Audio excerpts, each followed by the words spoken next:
Junior ডাক্তারদের যে কর্মবিরতি, কেন কর্মবিরতি ছিল, সেখানে বেশ কিছু দাবি ছিল। তার মধ্যে একটা সবচেয়ে গুরুত্বপূর্ণ দাবি হলো তাদের নিরাপত্তা দিতে হবে, তাদের সুরক্ষা দিতে হবে। তো সেই সব দাবি নিয়ে যখন রাজ্যের সঙ্গে কথা হচ্ছে, সেই সব দাবি নিয়ে যখন সুপ্রিম কোর্টে আলোচনা হচ্ছে, ঠিক সেই সময় দেখা যাচ্ছে গতকাল রাতের একটি ছবি। কোথাকার ছবি? Sagar Dutta medical college. একবার এই ছবিটা দেখুন। দেখুন, রোগীর আত্মীয় ঢুকে পড়ে নার্সিং স্টাফদের বেধড়ক মারছেন। এ কি?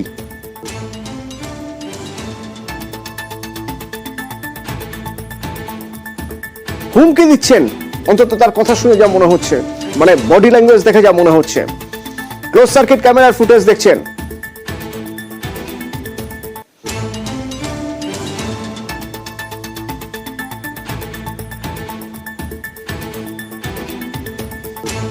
কি হচ্ছিল কাল ঠিক কি হয়েছে তা জানবো।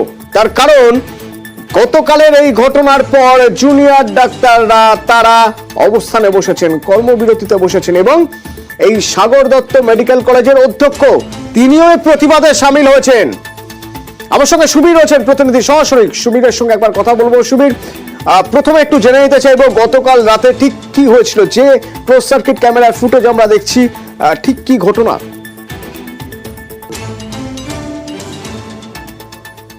দেখো, তোমাকে জানিয়ে রাখি, গতকাল রাত্রিবেলা ৩৫ বছর বয়সী এক মহিলা, সেই যখন চিকিৎসার জন্য জ্বর এবং শ্বাসকষ্টজনিত রোগ নিয়ে ভর্তি হন, সেই জায়গাতে কিন্তু চিকিৎসায় গাফিলতি এবং সেই জায়গা থেকে কিন্তু মৃত্যু, এমনটাই কিন্তু পরিবারের লোকজন অভিযোগ করেছেন। এবং তারপরে কিন্তু সেই অভিযোগ তুলে পরিবারের লোকজন কিন্তু তারা কিন্তু ইমার্জেন্সির ওপরে ভেতরে ঢুকে যান এবং ঢুকে গিয়ে কিন্তু চিকিৎসক থেকে শুরু করে যারা জুনিয়র চিকিৎসক তাদেরকে মারধর করেন এবং সেই সময় কিন্তু যারা নার্স ছিলেন তাদেরও মারধর করেন, এমনটাই কিন্তু অভিযোগ। এবং সিসিটিভি ফুটেজে সেটা ধরা পড়েছে এবং তার সেই যে নিরাপত্তা তাদের নিশ্চিত করতে হবে, সুনিশ্চিত করতে হবে, এই দাবি তুলে কিন্তু গতকাল রাত থেকেই কিন্তু যারা জুনিয়র চিকিৎসক রয়েছেন তারা কিন্তু ধর্ণা মঞ্চ করে তারা কিন্তু আন্দোলন চালিয়ে যাচ্ছেন এবং তারা বলছেন যতক্ষণ না পর্যন্ত নিরাপত্তা সুনিশ্চিত হবে সাগর দত্ত হাসপাতালে, ততক্ষণ কিন্তু তারা লাগাতার আন্দোলন চালিয়ে যাবে। 12টা থেকে বৈঠক শুরু হয়েছে এবং সেখানে এমএসভিপি থেকে শুরু করে প্রিন্সিপাল, হাসপাতালের যে ডিন রয়েছেন তারা কিন্তু জুনিয়র ডাক্তারের সঙ্গে দফায় দফায় বৈঠক করছেন। 2.5 ঘন্টার উপরে বৈঠক হয়ে গিয়েছে, কিন্তু এখনো পর্যন্ত কিন্তু কোনো সমাধান সূত্র বেরোয়নি, এমনটাই কিন্তু জুনিয়র চিকিৎসকরা বলছেন। এবং এই নিয়ে কিন্তু হাসপাতাল কর্তৃপক্ষ যে রয়েছেন তাদের সাথে কিন্তু দফায় দফায় বৈঠক চলছে। এখনো পর্যন্ত কিন্তু সেই বৈঠক কিন্তু চালিয়ে যাচ্ছেন জুনিয়র চিকিৎসক এবং জুনিয়র চিকিৎসকরা কি বলছেন একবার শুনবো জুনিয়র চিকিৎসকরা কি বলছেন, অধ্যক্ষ কি বলছেন। কারণ অধ্যক্ষ তিনিও ধর্নায় এসে বসেছেন, তিনিও প্রতিবাদে সামিল হয়েছেন।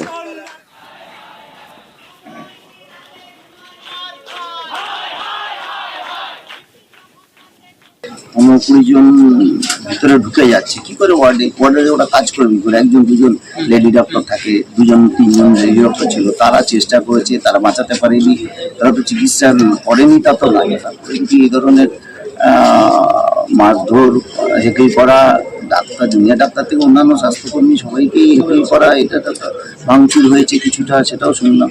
যেটা ওদের একটা দাবির মধ্যে একটা দাবি সিকিউরিটি, যাতে ওরা আরেকটা কোনো দুর্ঘটনা না হয়।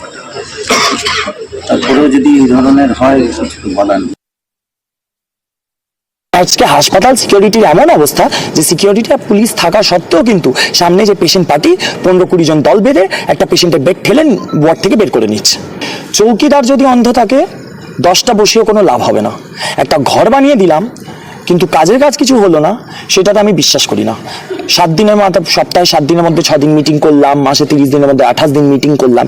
মিটিং করে কাগজ কলমে অনেক কিছু লিখে দেওয়া যায়।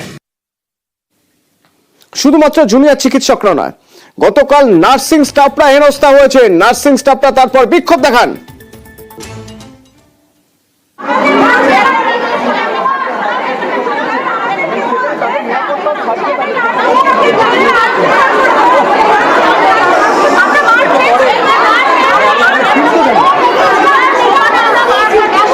গতকাল আমাদের ওয়ার্ডে কিছু পেশেন্ট পার্টি এসে আমাদের সিস্টারদের উপরে হাত তুলেছে। আমাদের যখন মারছে পুলিশ পুরো আমাদের দেরি হয়েছে, এমএসবি স্যার আমাদের এফআইআরটা করেছে কিনা সেটাই আমরা জানতে এসেছি।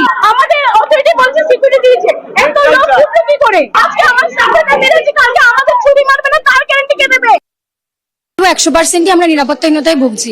কারণ 17 সেপ্টেম্বর আমাদের বাইরে একটা পুলিশ আউটপোস্ট হয়েছিল আমাদের সামনে, সেটা উদ্বোধন হয়েছিল সেই আউটপোস্টটা। তারপরে আমরা খানিকটা হলেও আশ্বস্ত হয়েছিলাম যে একটা পুলিশ আউটপোস্ট একটা হসপিটালে হচ্ছে মানে তাহলে আমরা আমাদের যখন মানে দরকারের সময় আমরা ওনাদেরকে পাবো।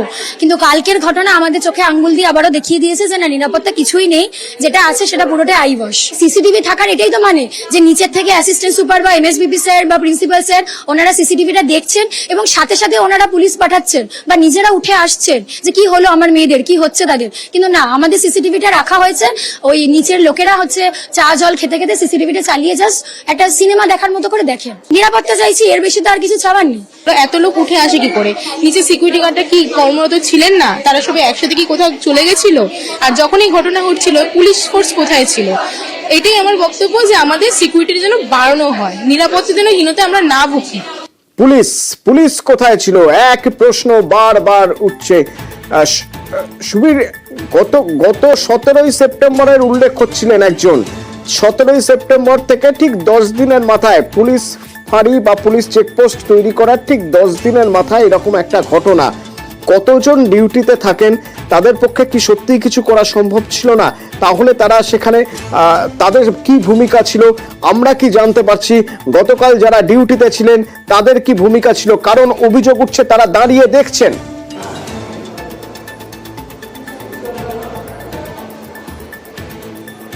দেখো, একদমই ঠিক তাই।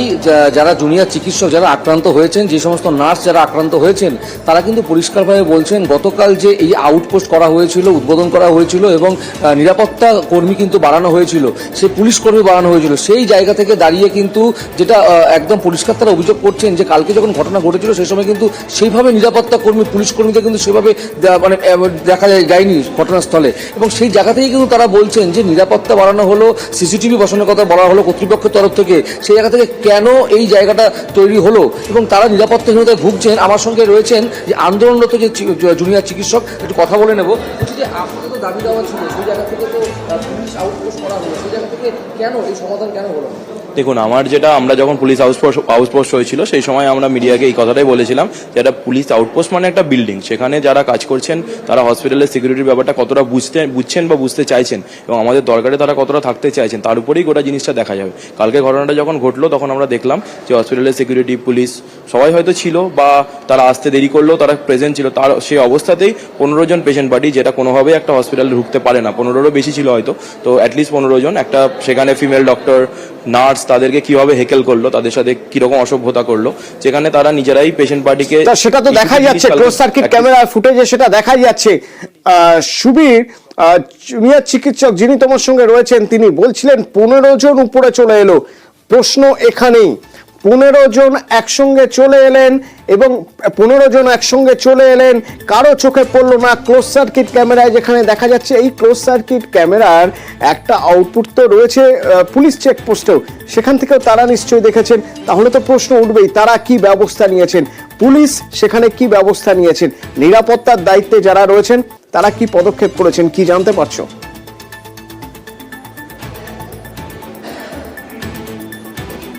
দেখো, ঠিক এই জায়গাতেই প্রশ্ন, অর্থাৎ একদম নিচ থেকে যে নিরাপত্তা রক্ষী, বেসরকারি নিরাপত্তা রক্ষী থেকে শুরু করে পুলিশ কর্মী যারা রয়েছেন তাদের সামনে থেকে 15 জন থেকে 16 জন তারা উপরে চলে আসলেন এবং এসে কিন্তু তাণ্ডব চালালেন এবং চিকিৎসক থেকে শুরু করে নার্স যারা রয়েছেন তাদেরকে কিন্তু মারধর করলেন, তারা আক্রান্ত হলেন।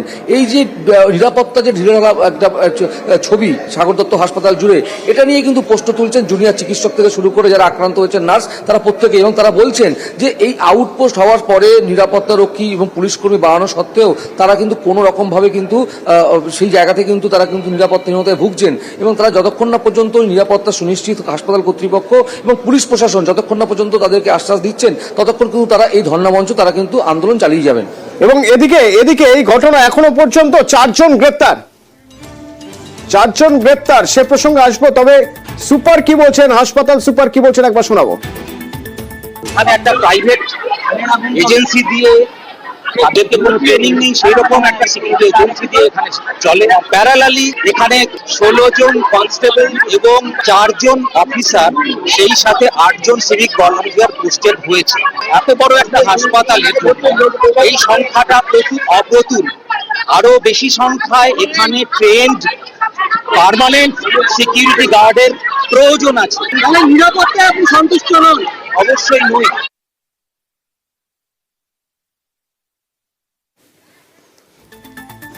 অপ্রতুল হাসপাতালে যে পরিমাণ নিরাপত্তার দায়িত্বে যারা রয়েছেন অপ্রতুল সুপার বলছেন, তো সেই জন্যই গতকালের ঘটনা ঘটেছে। এ নিয়ে প্রশ্ন উঠবে, তবে গতকাল কারা ঘটালেন এ ঘটনা? ইতিমধ্যেই সাগর দত্তে হামলার ঘটনায় 4 জন গ্রেপ্তার।